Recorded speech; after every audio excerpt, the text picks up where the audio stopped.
Before the Indian Army can think about leaving Bangladesh, 93,000 Pakistani prisoners of war will have to be transported to India. 25,000 of them are here in the Dhaka cantonment getting ready to leave, guarded from possible Bengali vengeance by the men with whom less than a fortnight ago they were at war. The Indian Army's Chief of Staff, General Sam Manekshaw, who's been paying a two-day visit to his troops in Dhaka, says that at the moment some 3,000 prisoners of war a day are being taken out of the country.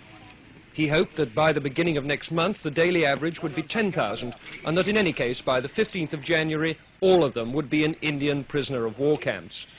By that date too, the General said, he would have reduced Indian armed forces here by 25,000.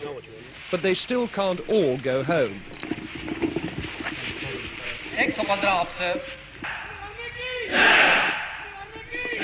For one thing, they're the only agency in the area capable of seeing that the 10 million Bengali refugees now in India get safely back to Bangladesh. For another, Indian soldiers, no matter how much the Indian government likes to play this down, are the only people capable of keeping law and order here and protecting minority groups from Bengali retribution. In addition, the army is safeguarding the lives of those Bengalis who ran the civil administration for Pakistan.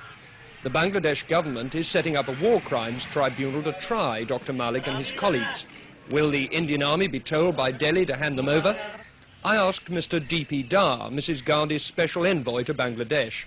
We are on the horns of a dilemma, I must admit to you.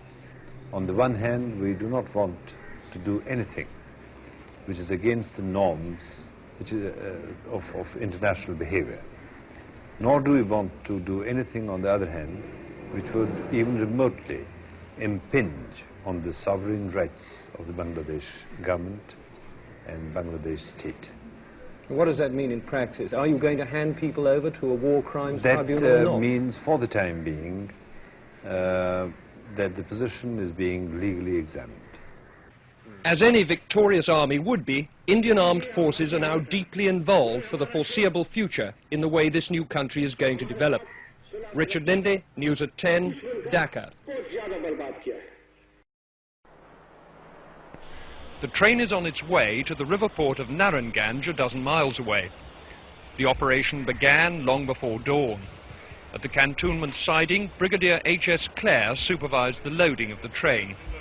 Like all Indian commanders, he'll be glad when these POWs have all been safely moved across the border.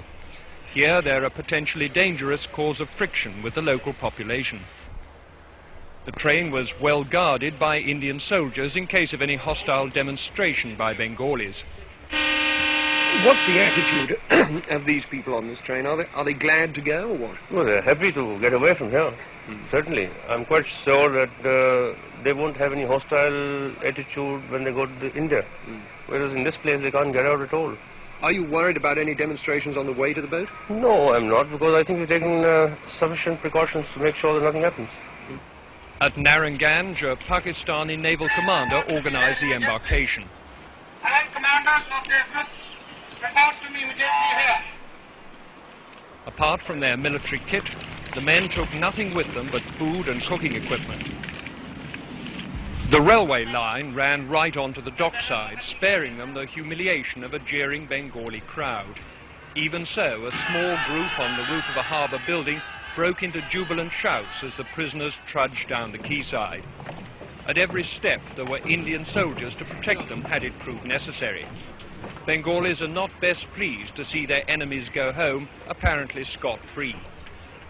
But there's a long way to go before these men can expect repatriation. First, the 36-hour boat trip through the river system to Khulna, then a long journey across the border into West Bengal by train, and on to the prisoner of war camps on the Ranchi Plateau in Bihar. With the men go their families and the civilian employees of the Pakistan Army. But there's no indication yet that other West Pakistani civilians, like the police chief or even the staff of Pakistan International Airways, are going to be moved.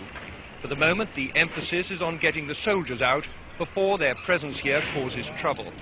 And because many are still being brought into Dhaka from outlying areas, there are now 33,000 people to be shipped down the river.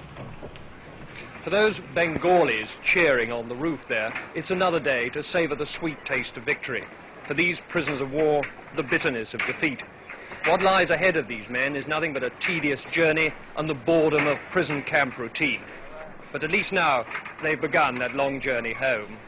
Richard Lindley, News at 10, Narranganj.